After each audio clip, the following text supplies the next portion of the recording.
Politics without the soap opera, with unfiltered constitutional conservative truth.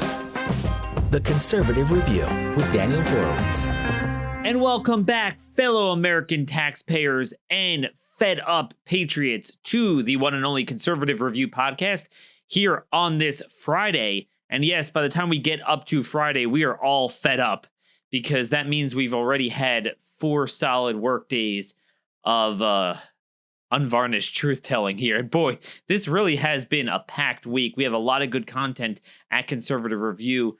Really powerful piece coming out today on judicial supremacy and this obnoxious notion that courts are the final say over our society. I think I have a unique way of expressing it. We started this conversation yesterday, but I'm not sure if we're going to get to it, so I just wanted to flag that for today. But we're going to kind of do a free-for-all Friday, tie up some loose ends, but mainly surrounding the thesis that we've developed for so long, that when you go in and bring in the world to your country, you bring in the world's problems. You see, America is not a perfect place to live.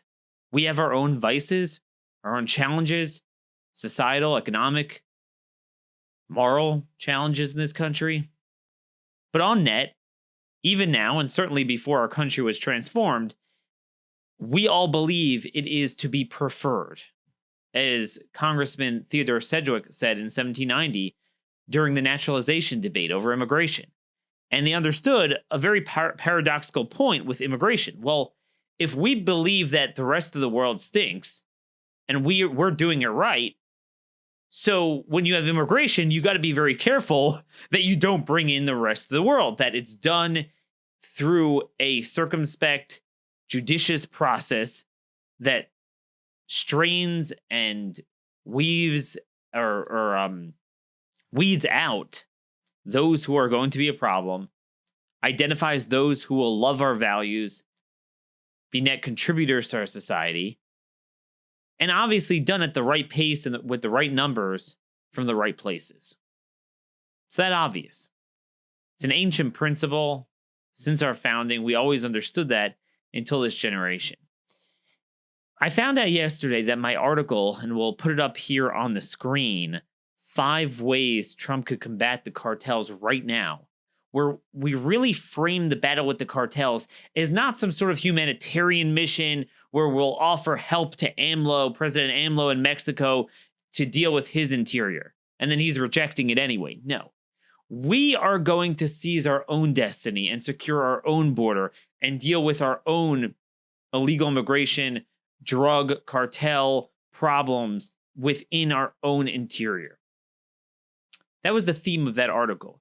And I found out a very high-ranking administration official, very high-ranking official, called me yesterday and said that that article really hit the spot. It made its rounds. And I just say this because I want to encourage you guys. This is a group effort. I can't do this without you. So many of you email me every day stories that are important that we've built a lot of publicity off of. And I'm just one person bogged down on a few issues. So there's going to be a lot of things on a given day I miss. And I really need this to be a group effort. So email me at dhorowitz@blazemedia.com and send me this, because there are so many stories that demonstrate how the cartels and drugs and crime and gangs are all linked to illegal immigration at the border, meaning the lack of treating the border as a military securing a perimeter mission, as well as sanctuaries and the lack of interior enforcement, which allows their networks to operate in perpetuity undetected. So the problem is, it takes stories to drive narratives. The left does that very well. And so many of these stories are missed because they're reported, if at all, as domestic crime. So what we've tried to do here is to pull the wool over or off everyone's eyes that's pulled over their eyes by the media and actually reveal what's going on. So the article yesterday really hit the spot, and I want to delve into the cartels and other stuff in the coming days, because I think we are closer than ever to reaching critical mass, to finally reorienting the way government looks at the cartels. Because if you reorient the way they look at the cartels, you change the way they look at the entire border/immigration issue. Remember, cultural, fiscal, criminal, terrorist, drugs, all those problems, if you don't bring them into your country, you're going to have much less of it. Some of it is always going to be inherent. We're always going to have some degree of crime, some degree of gangs, some degree of drug trafficking. But a lot of these things are primarily external in nature. So one of the things I found interesting, I was speaking to a friend of mine in Senator Tom Cotton's office. We were talking last night, and he was lamenting how just in this era of social media where everything is built around, are you for Trump, against Trump, or just sensationalism, there's no impetus to act. So you could have tragic things that completely reveal the terrible nature of certain liberal policies. And Republicans will not act on them. They'll be out of the news, if they're in the news at all, within a day or two and gone. And there's no impetus to act. And we're talking about how the beginning of our careers, if stuff like this would have happened, there would have been an impetus to act. So, for example, one of the things he mentioned was this guy, Joel Francisco, this guy who was let out of prison as a result of the stupid First Step Act in Providence, Rhode Island. And he was a Latin Kings member. He was suspected for attempted murder. He was convicted on the 3 strikes and you're outlaw. And he was let go, and he violated his parole several times. He was caught with a knife breaking into an ex-girlfriend's home, and he wasn't sent back to prison. And then he went out and allegedly murdered someone, stabbing them to death last month. Nobody in Congress or the media or the public even knows about this. In the past, he was saying that would have been an impetus for repealing the First Step Act and adding extra protections. But now it doesn't happen because we have a movement focused on vanity. And sometimes it's better they're focused on vanity, because if they're not, they're downright, if they're focused on substance, it's substance of Soros. Soros substance. The GOP's Soros substance. Yesterday, the schmucks at the American Conservative Union. This is the organization that puts on the annual conference of record for conservative CPAC. They had this entire conference on jailbreak. Oh, we need to forgive, the power of forgiveness. It was all about the criminals. What could we do with the criminals? It wasn't like, okay, 50% we can go lenient on the criminals, but then look, there's some serious criminal issues that aren't being taken care of. We're going to work. No. 100% pro-criminal. If you would watch that conference, there's no hyperbole here. I'm just telling you. The tenor, the underpinnings, the ideological underpinnings of that conference were indistinguishable from a conference put on by Soros organizations. I wouldn't be surprised if that subset of the ACU is getting funding by these type of organizations to push this. That's what we have as a conservative movement in this country.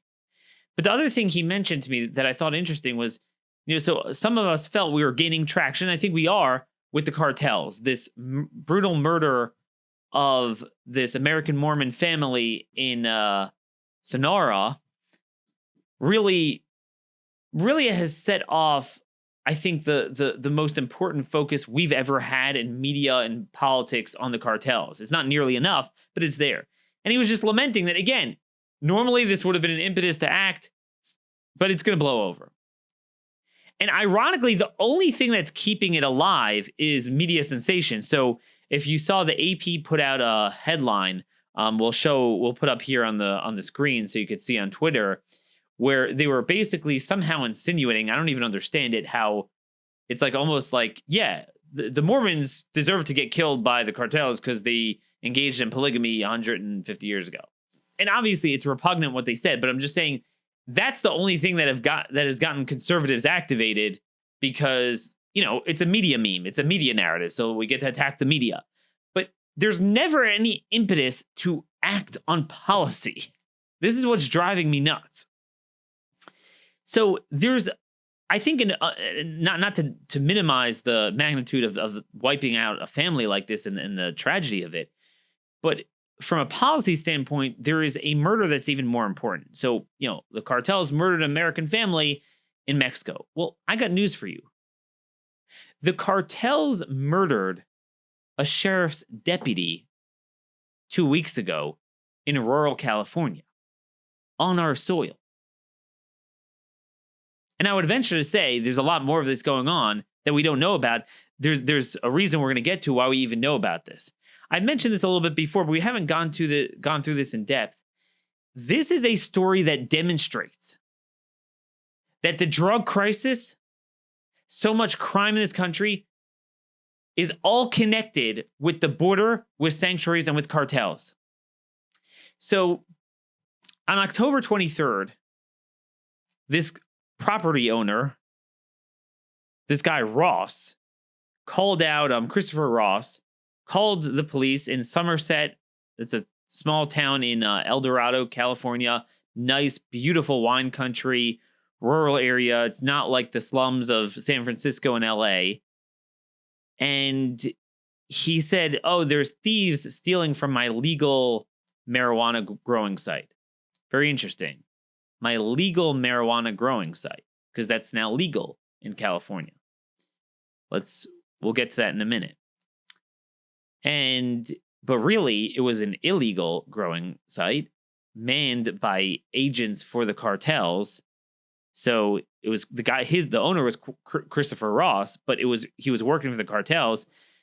He had there with him Juan Carlos Vasquez, Ramiro Morales, who are illegal aliens, and Jorge Lamas, who somehow is a U.S. citizen, but he lived most of his life in Mexico. That's, again, fundamentally an external problem, if you know what I mean. So they were there, and it was I don't know exactly why Ross was doing this, and what his intention was, but it wound up being an ambush. And when Officer Brian Ishmael came out, he was shot in the chest and the foot, the chest above his vest, by Carlos Vasquez, and he was killed. Now, it turns out that two of them, Vasquez and Morales, including Vasquez was the guy who pulled the trigger, were illegal aliens. They were being contracted, I don't know which cartel, if it's Sinaloa or another one, with the cartels. And the guy who was a legal immigrant, supposedly, Lamas, was saying that he got paid $150 by supervisors in Mexico, aka the cartels, to be doing that. Now, we would have never known that this was a case of illegal aliens if not for El Dorado County Sheriff John D'Agostini. Because remember, this is rural California, and this is a guy that opposes the state sanctuary policies. He's a good guy. So he was pissed off, and he announced this to the public that he suspected they were here illegally, but he couldn't confirm it because he couldn't get federal officials in, because the state will go after him if he allows federal officials in the jail. So he couldn't even find that out. And basically, the memorial service, the funeral for the sheriff's deputy was this week, and the sheriff criticized Governor Gavin Newsom for not even showing up.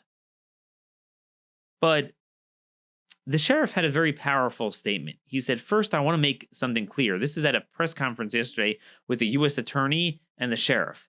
He said, I want to make something clear, and I ask that you in the media please call this what this is. Don't soften it.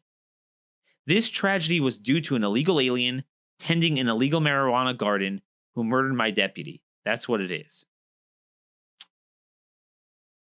So, before I get to the cartel illegal immigration aspect and how this ties in, I just want to sidetrack a little bit, go on a little bit of a tangent here.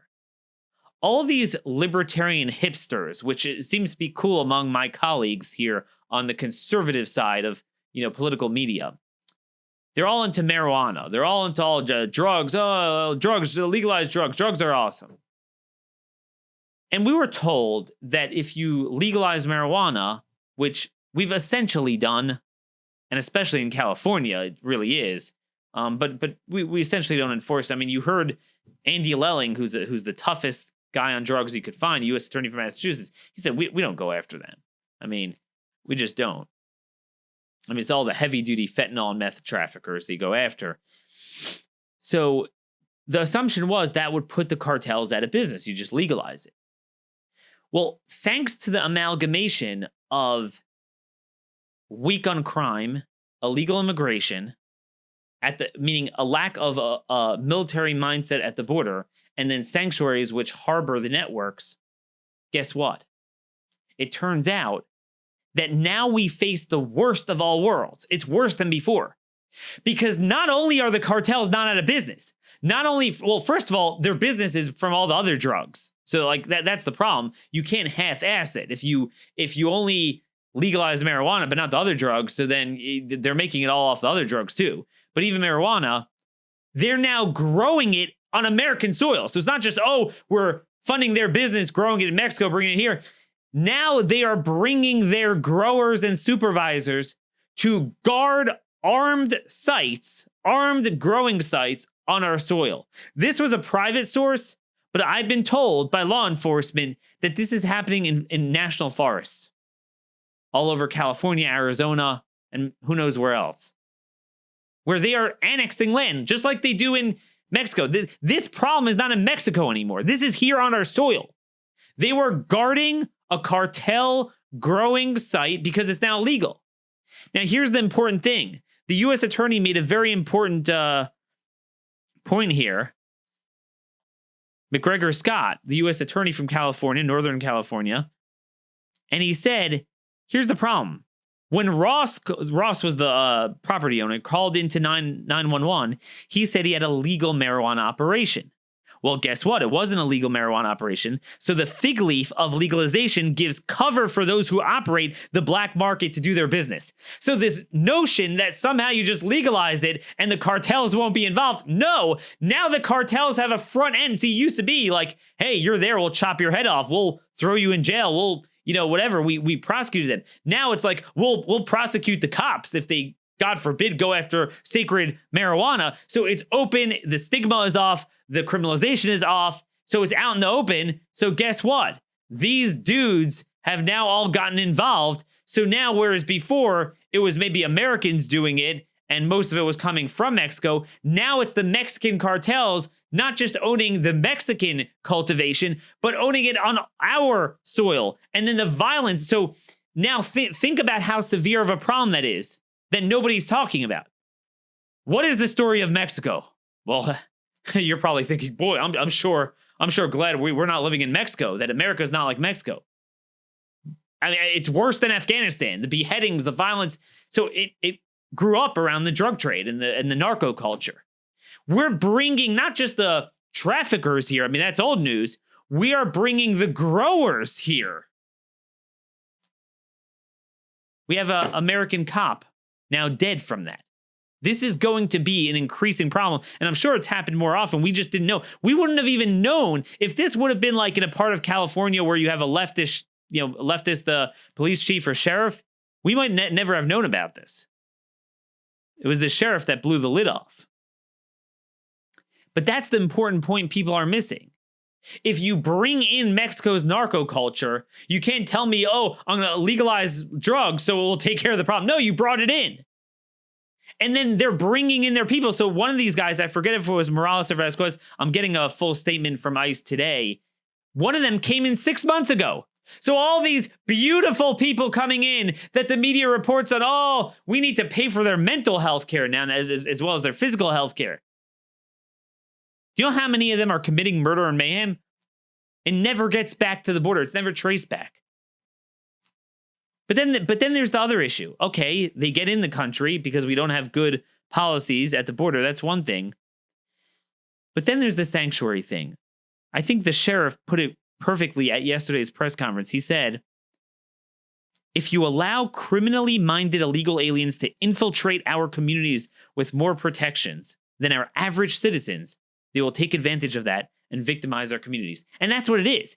See, if we actually didn't allow them to be detected, if we made sure that you cannot be in this country undetected. And one of the things I just love here is that, you know, all of these people that are pushing, you know, the nanny state and, you know, Big Brother monitoring everything you and I do. Look, let's face it. Everything you and I do is monitored. Government, they are all seeing, all doing. Somehow, when it comes to illegal immigrants, I don't know where they are. I can't do anything. The states won't allow us a sanctuary. Give me a break. I mean, this is something the 9/11 Staff Commission said. Remember how I said they said if you don't let them in the country, they can't do you harm. But there was a second part of that statement. I don't have the quote in front of me now, where they say, and also their ability to operate undetected. They were focusing more on Islamic terrorism, but it's the same thing with the cartels and the criminal aliens and the drug traffickers and the transnational gangs. If we enforced our laws, driver's licenses and identity theft, and they couldn't live here undetected for more than a few months without getting caught. That's the reality. We could solve so much crime and drugs and gangs in America if we just enforced our immigration laws. It's obvious. Everyone knows that. And all the trickle-down effects of having the drugs, the homeless problem, which is just spiking as a result of all the people that are hooked on these drugs now. Why does no one in Congress even know the name Brian Ishmael? No action being taken. No single vote from Ditch McConnell on sanctuaries. And you know what's funny?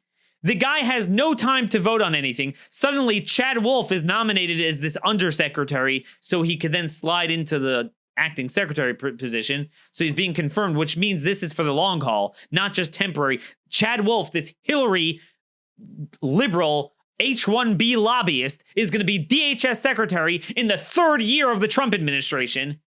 I mean, that's just unforgivable. McConnell's going to confirm him within a week. Everyone's like, Daniel, we have no choice. We don't have options for acting secretary. So confirm a real secretary through the Senate. Now that McConnell has shown us he can do it within a week, nominate Texas DPS Director Stephen McGraw. Nominate CBP Commissioner Mark Morgan. If you don't want Cuccinelli because the rhinos won't support him, those are two names I have for you. They're confirmable.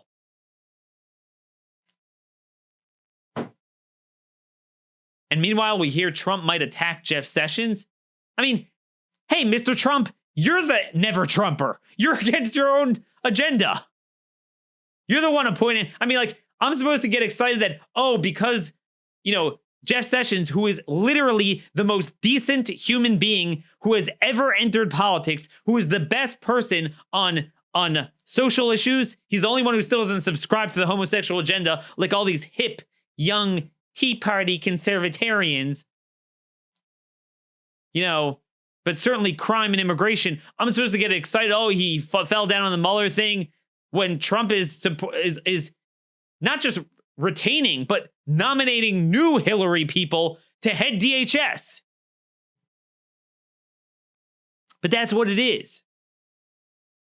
There is so much going on related to the cartels. Whenever we have Jason Jones on the show, this is what he always talks about, that the uniform crime reporting, the statistics don't capture how much crime is really being driven by the cartels, which AKA illegal immigration, not enforcing our immigration laws.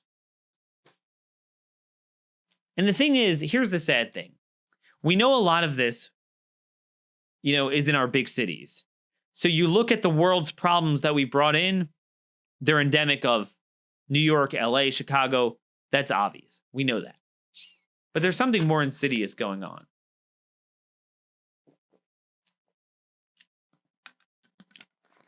These people are now colonizing our nicest rural areas in this country.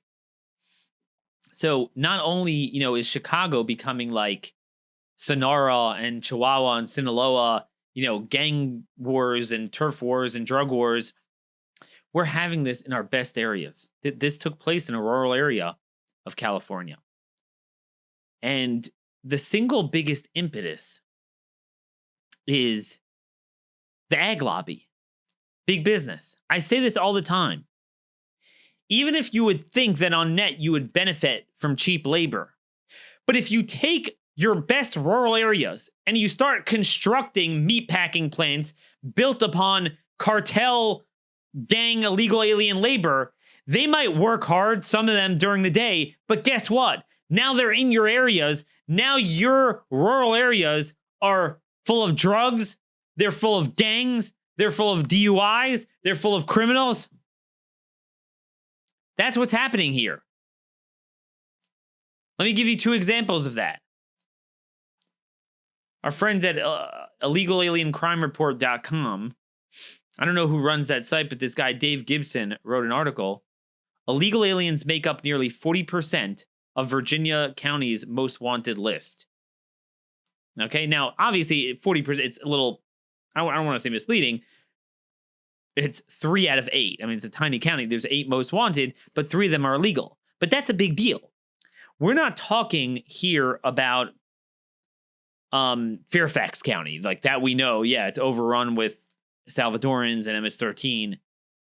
But you're like, all right, Northern Virginia is screwed up. That's lost. I'm going to retreat to, I have a dream of building a home. If I ever make it in this business, which I won't because I don't, toot the horn of the establishment and Fox News. But if I ever got money, I'd love to build a home out, away from Baltimore and just, spend half my time there. Whether it's in Shenandoah or some of the Blue Ridge Appalachian Mountains here. Now, this is not in the mountains. It's on the eastern side of the state, but it's nice rural country in the peninsula. Acoma County is one of only 2 on Virginia's eastern shore. The somewhat isolated community is located on the southern edge of the peninsula and dotted with towns with quaint names such as Captain's Cove and Modest Town that still bear a strong resemblance to Andy Griffith's Mayberry. Kind of like, Norman Rockwell's America. While the closest border crossing is 1,800 miles away, and this Gibson guy did a good job of framing it, because this is what I usually do, to demonstrate how every American city, and I don't mean like LA and Chicago, that's obvious, but almost every county now is a border county. While the closest border crossing is 1,800 miles away from the tiny rural county, illegal aliens wanted for violent crimes comprise 37.5% of the fugitives wanted by the Acoma County's Sheriff's Office. According to 2010 census numbers, Acoma County has a population of roughly 33,000 spread out over 1,310 miles. The population now dropped to 32,000. However, the shore, as locals call it, is no longer just home to locals, but has become a haven for a large number of illegal aliens. Acoma County is dominated by 2 industries, agriculture and commercial fishing. Of course, American workers in both of these industries have been nearly entirely replaced by illegal aliens, mostly from Mexico and Central America. And as always is the case, these so-called willing workers from south of the border bring with them a strong criminal element. You bring in the world, you bring in the world's problems. You bring in Mexico and Central America, you bring in Mexico and Central America's problems. What are their problems? Gangs, sexual assaults, drunk driving, drug trafficking. That simple. And he quotes the names Luis Alberto Vasquez Zunun, Juarez Dolmen Barrios, and Jose Zuniga, whatever. So again, I mean, just to be clear, it's 3 out of the 8. So I don't want anyone to think I'm saying 40%, like 100 people. We're talking about 3 people, but again, that's a new problem. Like, you wouldn't have seen that in the past. That is creeping in very much into the most rural counties. And what are they wanted for? 1 on rape, 1 on attempted robbery, 1 on aggravated sexual battery. Talks about DUIs being all too common in Acoma County. In fact, drunk driving by illegal aliens poses so much of a threat in that part of the state that in 2005, the left-leaning Virginia Pilot newspaper ran an in-depth article on the subject entitled simply, Hispanic laborers driving unregistered vehicles have caused scores of Eastern Shore traffic deaths. These are, again, you would never think about it. Oh, cheap labor, meatpacking plants. Yeah, you might see dollar signs. I see bodies mutilated and crushed cars from drunk driving illegal aliens. And he quotes from this article, a review of state police auto accidents reports for 2002 through 2004 on the Eastern Shore revealed that of the 179 accidents involving Hispanic laborers, 3/4 of the drivers had no auto insurance, more than 4 times the national rate of uninsured motorists. Nearly all the vehicles driven by migrants and other laborers were registered to other drivers. The number of injuries per accident was about 50% higher than the statewide average. There's some loser schmuck at the Cato Institute that was recently saying there's no evidence illegals commit a higher rate of drunk driving. Folks, it is an insane level that they commit. But again, there's no uniform documentation of this, and that's the problem.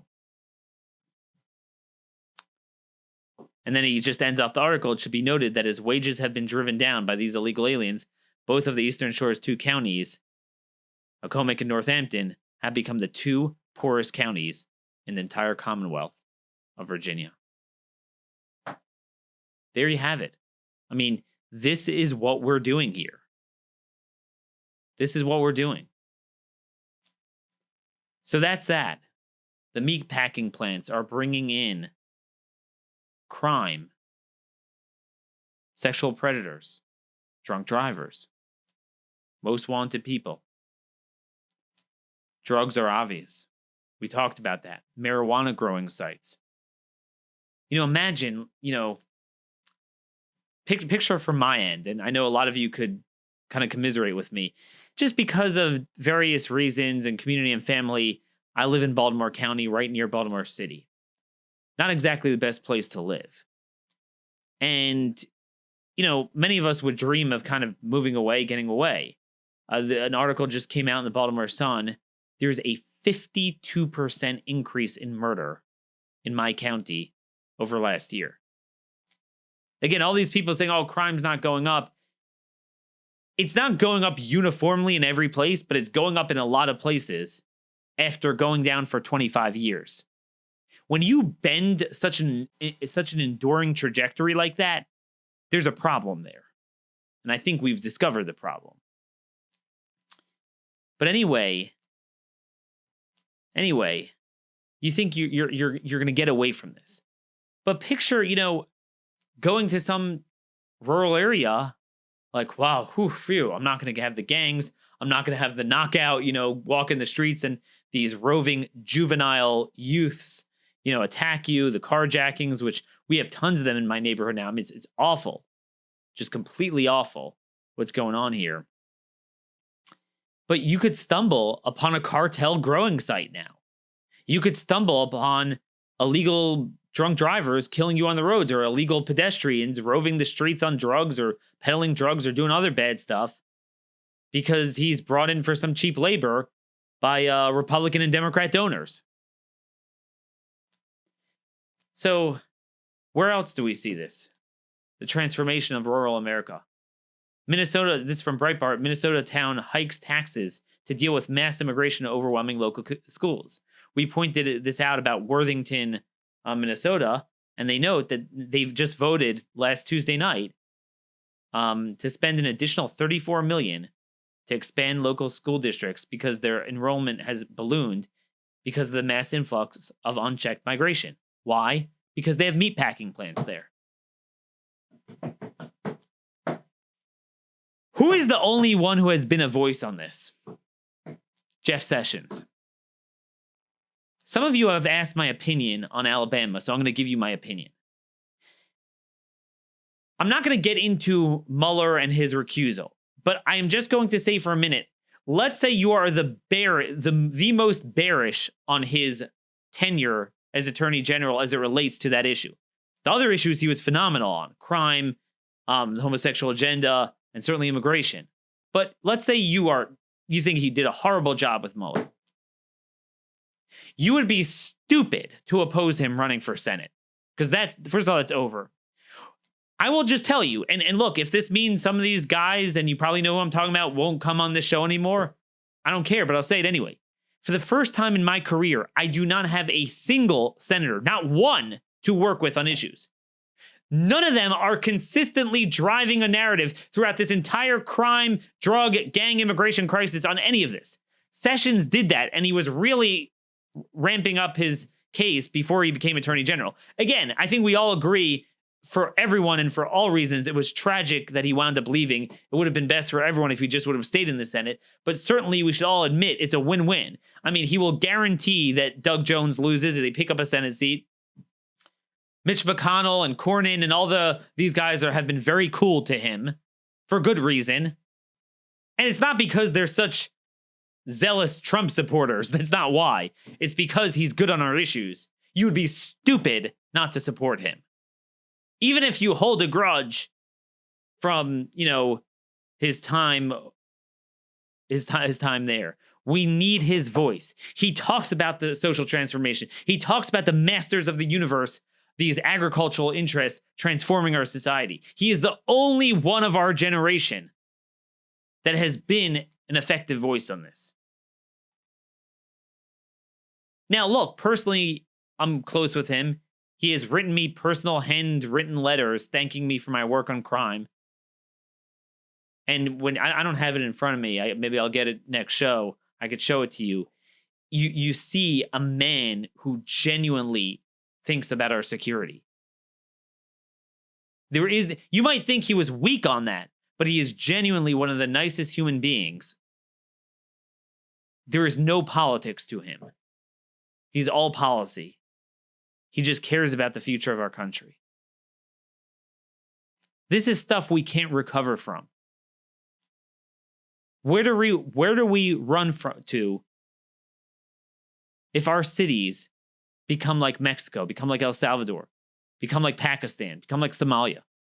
Well, I guess we have to run to our rural counties. Well, where do we go on to if those counties become overrun as well? Because that's happening. That's where it is. That's where we're at. I just wanted to note one other thing now that we're on this beat. Just to get back to the El Dorado case, the drug trafficking, why we have so much drugs. Obviously, a lot of it is illegal immigration. The other half is jailbreak. I just wanted to mention this article. It's very important. So, what happens when you start being weak on crime? As we noted, so many drug traffickers are doing other bad stuff. So many people who are doing other bad stuff are into drugs. So, I mean, Reagan said this emphatically in the 80s. He understood that was the honeypot of all of this. And whether you're a hawk or a dove on drugs doesn't matter at this point. Even if you love drugs, but if you get them, that's the ultimate broken window is policing. You get the bad guys off the streets. It's no surprise how coinciding with the last number of years of just basically being weak on this, weak on crime, weak on drugs in particular, is why you have increased crime and increased drugs. This from Cincinnati Enquirer, large amount of fentanyl, digital scales found during raid at Millennium Hotel. It's from November 5th. Okay? And now this guy's not an illegal alien that they arrested. This is not that sort of case, but this is jailbreak. Very much a jailbreak case. So during a raid Saturday at downtown's Millennium Hotel, police found more than 360 grams of fentanyl in a room. That could kill thousands of people. They arrested 26-year-old Kieran Hicks, an East Price Hill man who was out on bond in another drug trafficking case, records show. Where are we here? He was out on bond. It doesn't take a genius to recognize that if you downgrade drug crimes, if you don't prosecute them, if you abolish bail, you reduce sentencing, you're going to have a hell of a lot of drugs on the streets. And then you mix that with the criminal aliens in the sanctuary cities. So at a primary level, they get in through the border because we don't do what we should be doing at the border. Their networks are able to fester and operate with impunity in our communities because of sanctuaries, because we don't enforce the interior immigration laws. We don't enforce identity theft laws. And then, yes, you don't only have illegal alien drug traffickers. At a secondary level, then Americans get involved. Now they have so many more drugs to work with because of illegal immigration. But now because of jailbreak, there's so many more bad dudes, American and foreign national, to peddle them. There's an opioid crisis. I mean, and meanwhile, so much of this is not even, it's all illicit. It has nothing to do with prescription opioids. It's illicit opioids. But, in 19 states, meth is now the leading cause of death, which is a psychostimulant. And by the way, remember, one of the things that Attorney Lelling said in our show a couple days ago, I don't know if you caught this, very important, that there's an element that's worse about meth than the other stuff, methamphetamine, because that stuff makes them hyper. It makes them out of control. It's giving police a huge problem. It's really spawning violence. And this is the thing. I'm sick of these libertarians that are like with the legalizing drug things. I told people, I'm going to surprise you. I'll agree to legalize drugs on the following conditions. Number one, don't just legalize marijuana, but you got to legalize it all. Because if you want to put the cartels out of business, you got to legalize it all. But as we noted, that wouldn't, because they'll just come here and grow it. So you got to legalize it all. Number two, enforce every immigration law. Militarize the border, and then have a systematic approach to identifying every illegal alien and throwing them the hell out of this country. Okay, that's number two. Number three, stop this jailbreak business. You want to take drugs? Great. So, libertarianism is two directions. The problem is the libertarian progressives are only pushing the progressive side of it. Right? They want to stop law enforcement on drugs, but they're not stopping the nanny state part of it. So their whole thing is, it's my life, do what I want. Fine. But the minute you get belligerent, we will shoot to kill. But these same people are like, the police are getting too militarized. Police tactics. No. Hey, you want to take your meth? Fine. You get out there and be violent, you'll be dead. We will shoot you. Okay? And no jailbreak either. And then finally, stop the subsidization of the drug treatment. See, it's funny, everyone gets all libertarian when it comes to beating up on law enforcement because they have no lobby. That's an easy target. But somehow no one's joining with me in opposing all these opioid bills that fund these parasitic NGOs, the treatments. See, here's the libertarian view the way I understand it. Let the market fail. Let the market clean itself up. Let the people take the poison, let them die, and then no one else will want to do it, and it'll put the cartels out of business. The problem is Narcan. And I'm not saying it's a bad thing to bring people back alive, but we have so much treatments that we basically revive the people, we treat them, but they're not cured, but they're not dead. It's the worst of all. They're around in perpetuity to continue taking the drugs, servicing the drug trafficking, fueling the crime, lining the pockets of the cartels, but they're not dead. And we pay for it, right? So they're alive, but they're continuously addicted. So you want to be libertarian, you got to be all, fully libertarian. One day I'm going to write a book on how you can't half-ass libertarianism. I have a whole bunch of examples of that, by the way. That's something that really bothers me. If you want to legalize drugs, do it like a man. Don't do it like a coward. Because what we're getting now is the worst of all worlds. It's the worst proliferation of drugs, the worst social and criminal effects of it. It doesn't wash itself out. And the worst empowerment of the cartels. Because of our crime, social, fiscal, and immigration policies all mixed, we have one big living hell that we are essentially importing all the problems of other countries. Now, I didn't get a chance on this theme of importing the world's problems.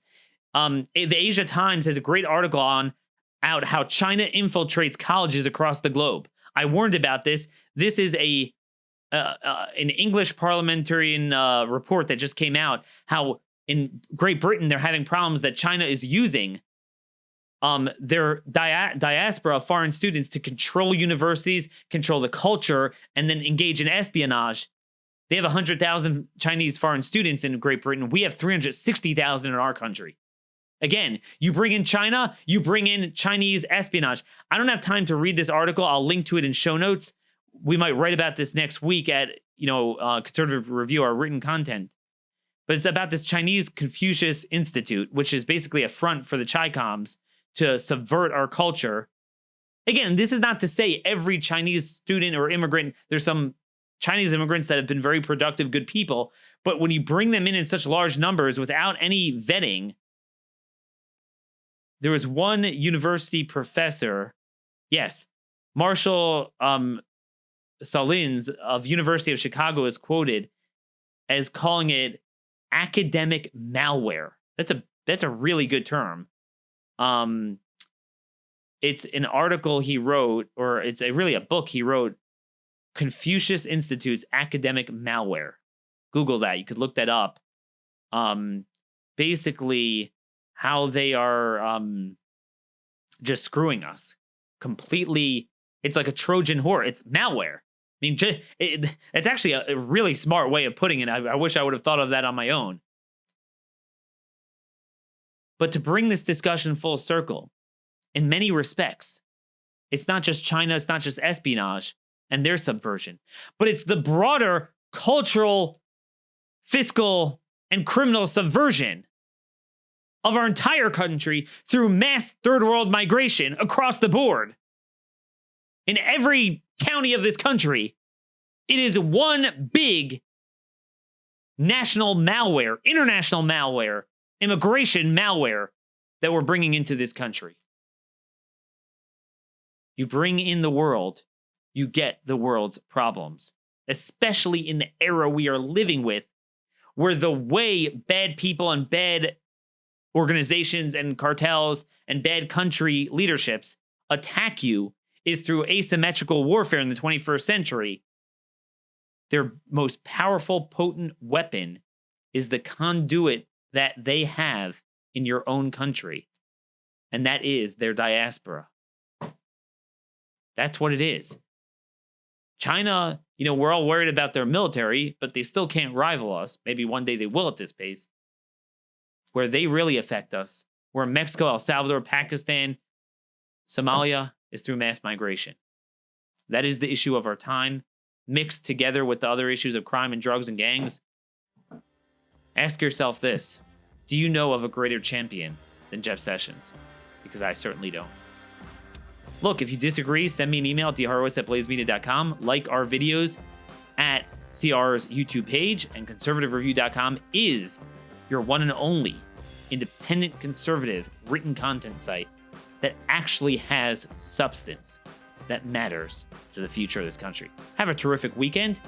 Next week, Monday, same time, same place, we will continue our truth-telling crusade all over again for another fun week here at CR and Blaze.